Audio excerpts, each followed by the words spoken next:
comment peux-tu approcher le Fils de Dieu puis sa femme, créée à l'image de Dieu, avec l'autorité de Dieu, qui ont une relation personnelle avec Dieu, puis venir leur vendre l'idée d'être comme Dieu?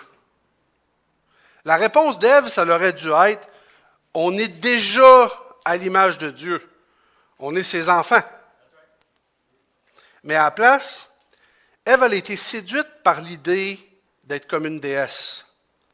Puis Adam a suivi après elle, puis pour la première fois, en je ne sais pas combien d'années, en fait, il y avait la vie éternelle à ce moment-là, il n'avait pas commencé à vieillir, donc peut-être qu'il était dans le jardin d'Éden depuis 500 ans.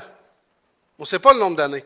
Ça faisait 500 ans, on va prendre ça comme chiffre ce soir, ça faisait 500 ans qu'ils marchaient dans le jardin d'Éden, qui n'avaient pas de peur, qui n'avaient pas d'anxiété, qui marchaient dans leur identité. Puis là, pour la première fois, ils ont quitté leur identité donnée par Dieu pour entrer dans une fausse identité proposée par l'ennemi.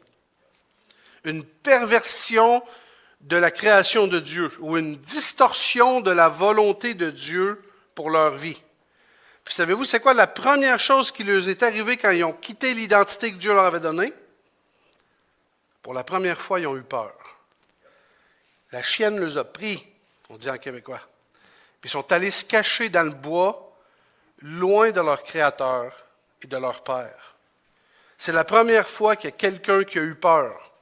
Mais c'est aussi la première fois que l'humain était à l'extérieur de son identité. Et donc, aujourd'hui, je veux dire que la peur, l'anxiété, etc., c'est une question d'identité.